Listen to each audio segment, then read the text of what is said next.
are back once again for another Nerdly Out Loud, back in the Gorilla studio, so to speak, with the nice big banner, which I literally just got this today, by the way. I've been here 4 or 5 days and they've just given me this. And I'm here to talk to Daniel Moses, the writer and director of Pandemic Spy, a short that we showed today and a short that we all loved. Tell us a little bit about yourself, Daniel. I directed a short called Pandemic Spy, and I also wrote it.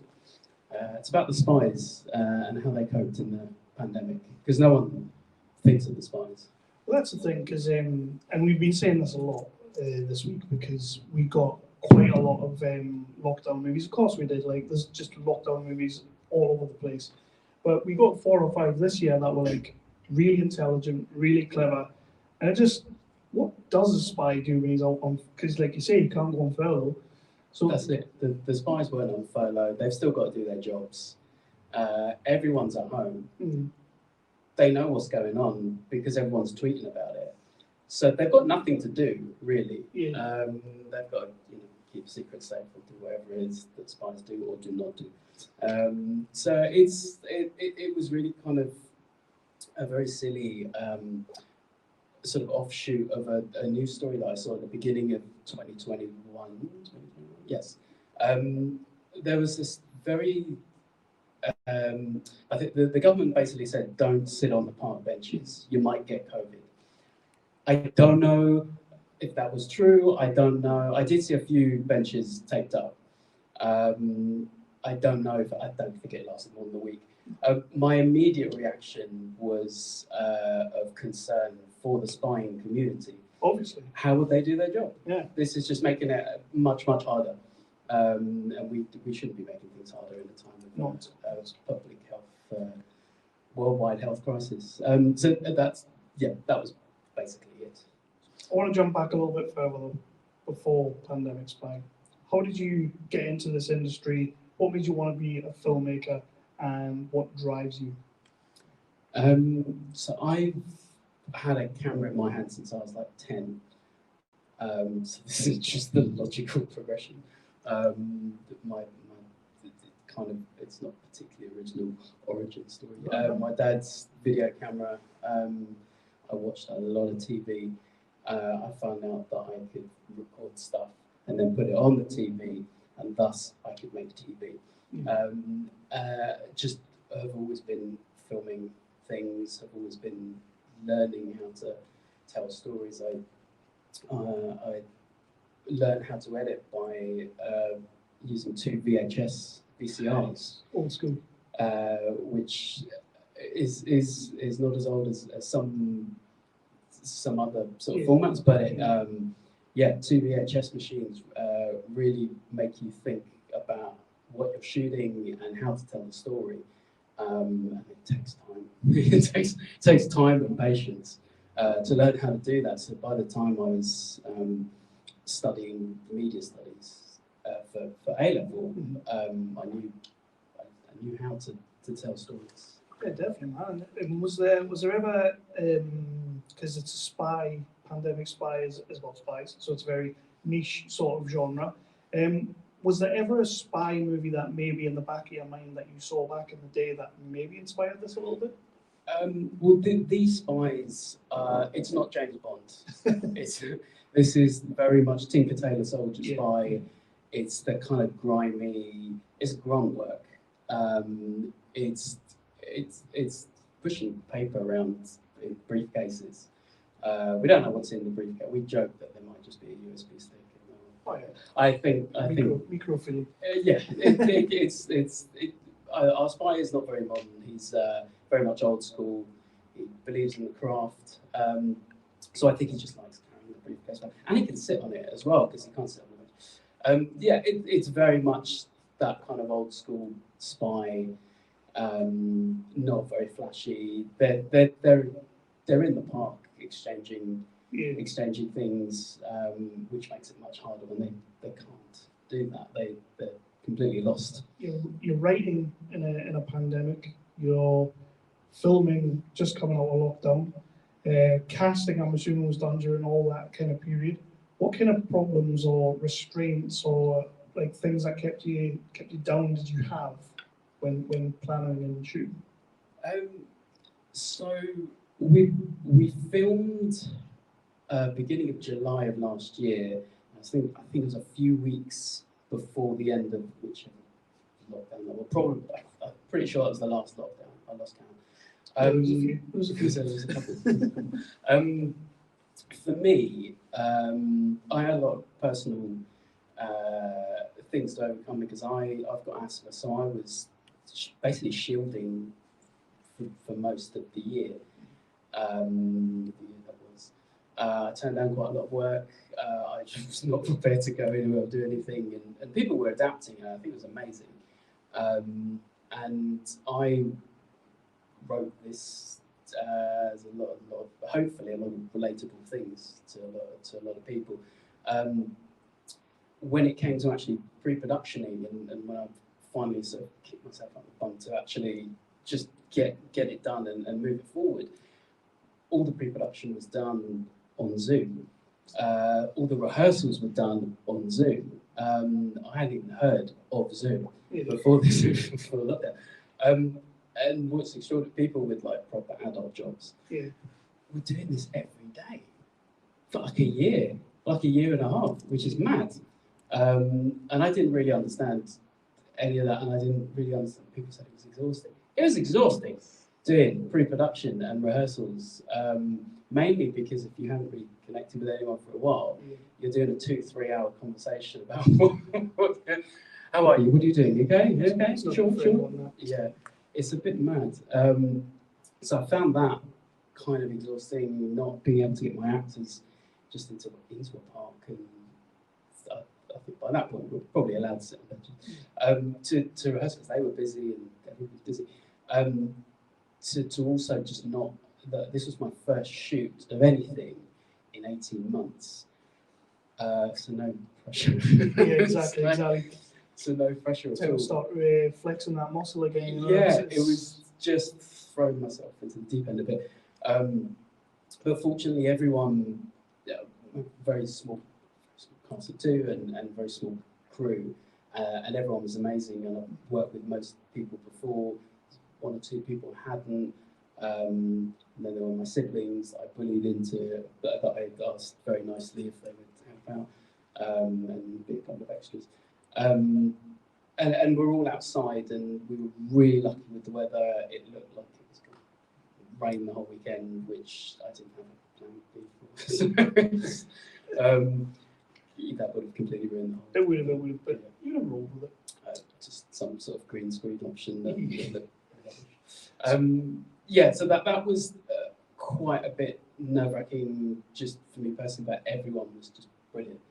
And the 2 days that we had pretty much went really well, and just really lucky and really grateful that I managed to get something out that looks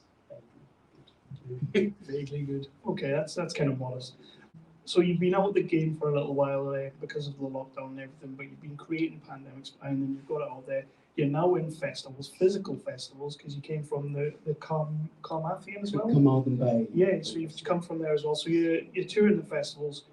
How awesome is it to see Pandemic Spy up on the screen with an audience? Great. That's the whole thing, is to see films on a massive screen. Yeah. That's the whole thing. We've caught starting to catch the end of that wave where festivals are coming back in person, and it's been amazing to see that sort of been adapting. Everyone's adapted, especially the film and TV industry, adapted very, very quickly over the last 2 years, whether it's shooting or events or anything like that. So to come just to be around like other human beings is weird in itself, but to see films, anyone's films, on a massive screen is really exciting, because that's where you should be seeing. I don't really care where you see films, but you should really see it on a big cinema screen. And I just sort of appreciated the work that my amazing crew did in all the different aspects of bringing that together. The sound, the music, the grade, the shooting, everything just looks fantastic. This is the first time, this is the second time I've seen it on a screen in as many weeks, Yeah. and hopefully there'll be a few more to come. But it's just brilliant that everyone should be seeing films on the screen, and also it's just the reaction, the people reacting and seeing. Everyone's reacting in completely different ways that you wouldn't even imagine. That's why you go to the cinema. Absolutely. And that's been, it was one of the things that sort of pulled me back into the real world, is coming back into watching cinema sort of towards the end of last year. Brilliant. To sort of re-engage with, as much as you can re-engage with the world by sitting in a darkened room, not talking to anyone.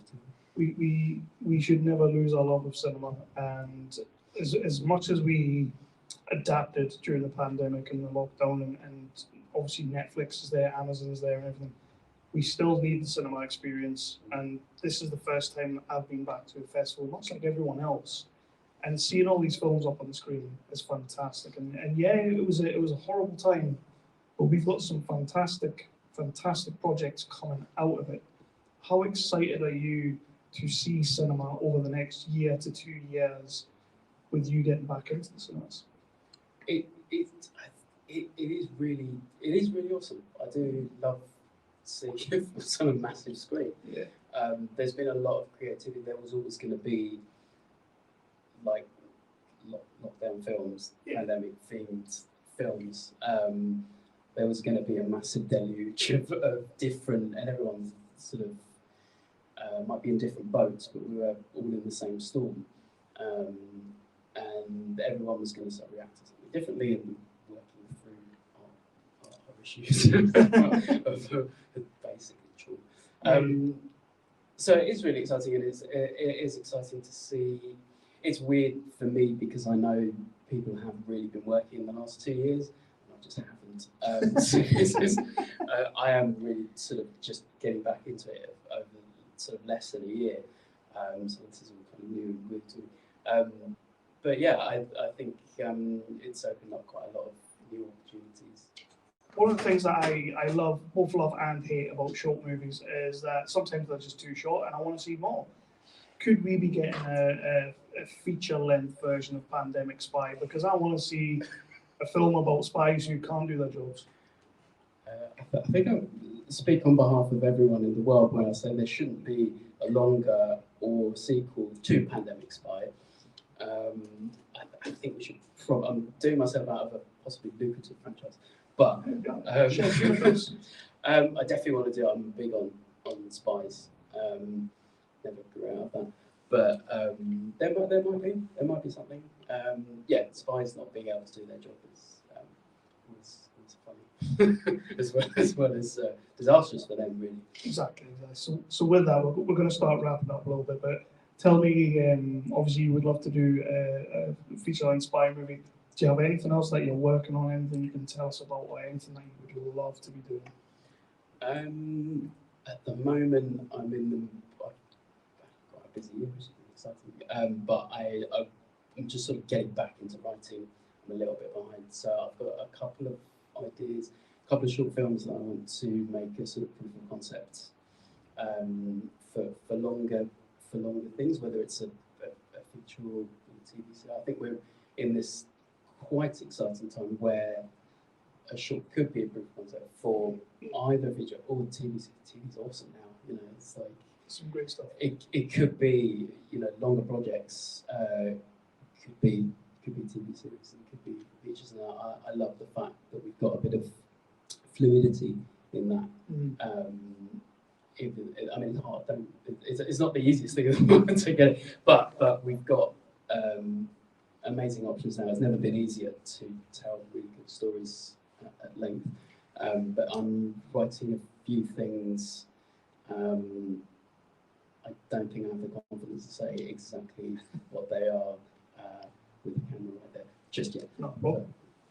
So I'm going to let you go, but first of all, do please let everybody know where they can find you on the social medias or anything like that, where they can find Pandemic Spy, where it might be showing, or what's going to happen with it at the end of the festival run, and then we'll round it out there. Thanks. Well, I'm on the socials at Daniel D. Moses, DANIELDMOSES. We're not putting it online just yet. Hopefully, there's waiting to hear back from quite a few festivals. We're screening in New York in June, at some point towards the end of June. And yeah, you can find out a lot more. Just Google pandemics. www.danielmoses.com/pandemicspy. Yeah, I'm updating that like a hawk as soon as we get an exciting thing. But we've had a really good response so far. Is it 16th, 17th? I think this is the 16th or 17th festival.